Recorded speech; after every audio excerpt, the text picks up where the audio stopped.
네, 이 고유가, 고물가로 인한 고민, 서민, 기업 너나 할 것 없이 깊어지고 있습니다. 이에 따라 정부가 5월부터 유류세 인하폭을 30%로 확대하기로 했죠. 현재 유가 흐름 한번 정리를 해보고 또 이번 고유가에 대한 정부 정책에 대해서 기업에서는 또 어떻게 보고 있는지 의견을 들어보도록 하겠습니다. 류성원 전경련 산업정책팀장 전화 연결돼 있습니다. 팀장님 안녕하십니까? 예, 안녕하세요. 네, 먼저 이 국제 유가 전반적인 상황부터 저희가 한번 좀 짚어보면 좋을 것 같은데 최근 유가 추이가 어떻습니까? 예, 우리나라가 주로 수입하는 게 두바이유인데요. 네. 이게 지난해 말까지만 해도 배럴당 한 70달러 후반 정도 수준이었습니다만은 1월 달에 한 83.5달러, 3월에는 평균 110.9달러, 그래서 두 달 동안에만 한 30% 이상 급등했습니다. 네. 4월 들어서 며칠 동안 조금 주춤하고 있습니다만 여전히 지난해 말이나 연초 대비해서는 매우 높은 상황입니다. 그러니까 지금 두바이유라고 말씀을 해주셨는데 이제 저희가 생활 속에서 좀 이해가 빠른 건 이제 휘발유, 경유니까요. 예. 휘발유 가격, 경유 가격이라고 저희가 표현을 한다면 실제적으로 생활 속에서 얼마나 올랐다고 볼 수 있을까요? 예, 오늘 3월 소비자 물가 동향이 발표됐는데요. 네. 국내 휘발유 가격이 3월 달에 전년 동월 대비해서 27.4%, 약 30% 가까이 올랐었고요. 네, 반면에 경유는 37.9%, 이제 휘발유보다 거의 10%포인트 더 올랐죠. 예. 그래서 말씀하신 대로 이 경유 쪽이 사실 이제 화물업계가 주로 경유를 사용하고 있기 때문에 이런 업계에서 좀 많이 어려움을 호소하고 있는 상황이라 판단됩니다. 맞습니다. 그러니까 말씀해 주신 대로 지금 경유 가격이 정말 많이 올라서 물론 뭐 경유 차량을 그냥 평소에 이제 내 자차로 운행하고 계시는 분들도 느끼시겠습니다만 이 경유차를 주로 쓰는 화물업계 같은 경우는 정말 생계 위협까지 받을 수밖에 없는 상황일 것 같거든요. 어떻게 파악하고 계십니까?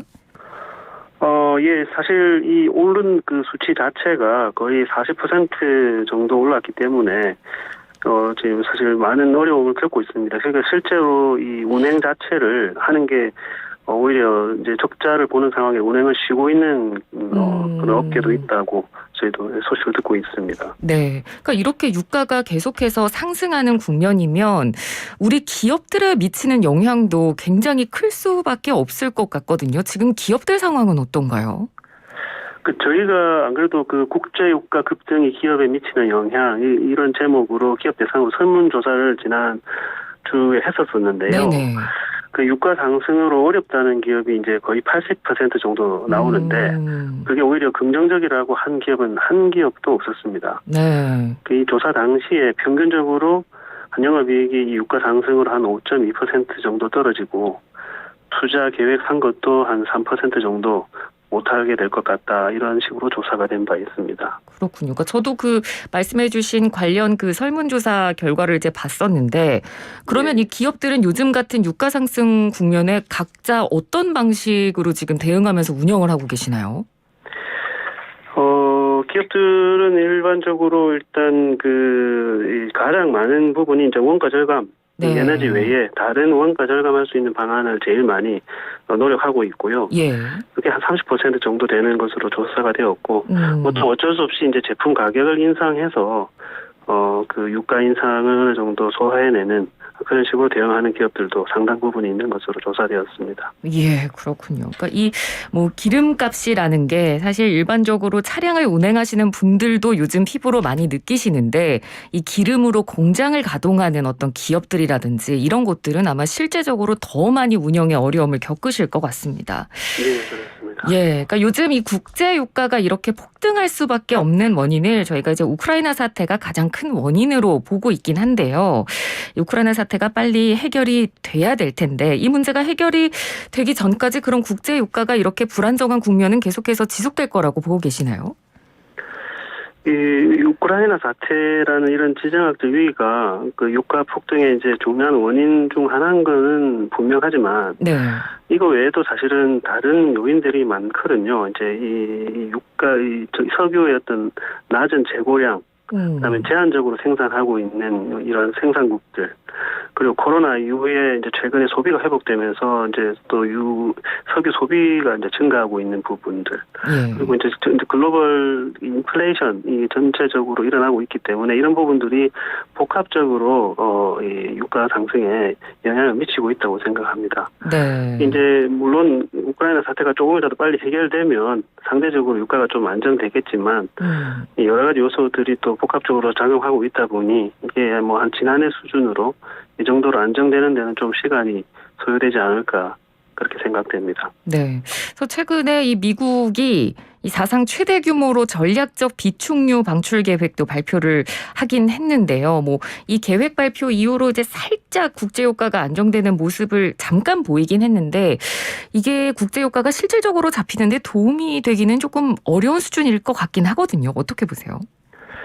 그래도 어쨌든 그 바이든 대통령이 발표했던 그 4월 1일에 이제 향후 6개월간 100만 배럴씩 이제 방출한다고 발표했지 않습니까? 네.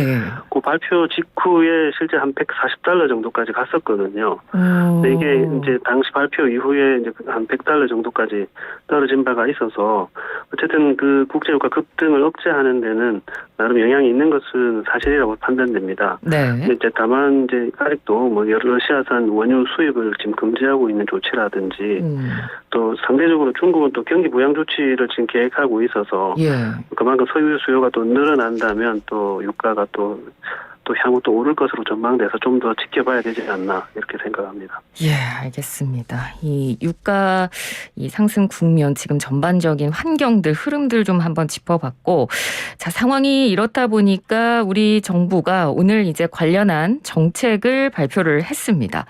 5월부터 유류세 인하폭을 30%로 확대를 하겠다. 이 전경련 입장에서 일단 정부의 이번 유류세 인하 결정은 어떻게 보고 계십니까?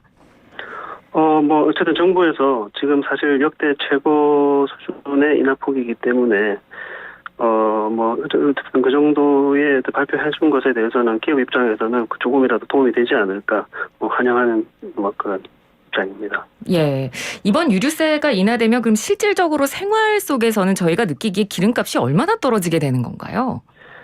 그게 일단 리터당 이게 약 한 247원 정도라고 하는데 이제 정부 계산에 따르면은 이게 연비 한 1리터당 한 10km 정도 되는 그 휘발유차를 하루에 한 40km 정도 운행할 경우에 한 월 3만 원 정도 절감된다고 하거든요. 네. 이게 사실은 지난해 한 4분기 그 가계 평균 지출했던 연료비가 한 10만 6천 원 정도 이렇게 나오고 있는데 뭐 그 정도에 비교해 본다면 나름 도움이 되지 않는가 이렇게 판단됩니다. 예, 알겠습니다.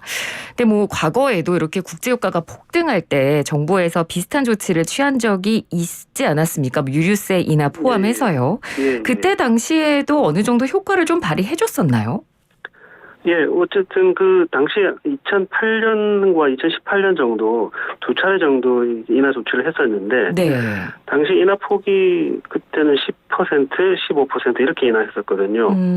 근데 이번에는 이미 20% 인하했는데 추가적으로 10% 포인트를 더 인하해서 이 폭 자체가 거의 2배 가깝기 때문에 당시보다 뭐 지금이 좀 더 영향이 있을 것으로 보이고 당시에도 분명히 서민생활에 뭐 큰 도움이 됐던 건 사실인데 이제 사실은 저희가 문제점을 좀 이제 고민하는 거는 이게 향후 이제 유가의 향후 흐름이 계속적으로 급등세가 이어지면 이 유류세 인하 효과가 체감하기가 어렵게 되는 측면이 있겠죠.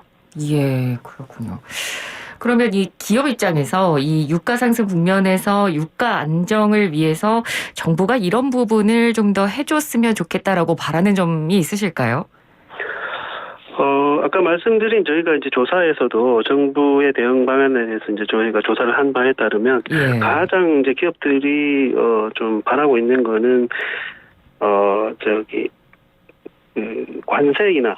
관세 인하요? 예. 관세 인하를 해달라라는 게 가장 원유 관세 인하를 해달라는 게 가장 높았고요. 그 외에 이제 좀 이건 장기적인 문제가 될 텐데 이제 해외 자원 개발을 하는 데 있어서 안정적인 에너지 수급처를 좀 확보해달라. 뭐 이런 부분들도 좀 높은 비중으로 나왔습니다. 네. 그러니까 원유 관세를 인하해주는 부분, 그리고 뭐 안정적인 에너지 수급처를 조금 더 확보해주는 부분. 그러니까 이런 부분이 좀 더 잘 되면 기업에 실질적으로 어떤 긍정적인 영향이 미쳐지게 되나요? 뭐 일단 뭐 어쨌든 그 원유를 확보하는 데 되는 비용이 세이브 되는 거니까요. 그런 점에서 어쨌든 그 가격 경쟁력을 우리나라도 이 유가 인상으로 인한 어려움을 좀 해소할 수 있는 뭐 그런 측면이 있는 것이라 판단됩니다. 네. 해외 자원 개발 같은 경우는 구체적으로 어떤 부분을 개발을 해야 되는 건가요?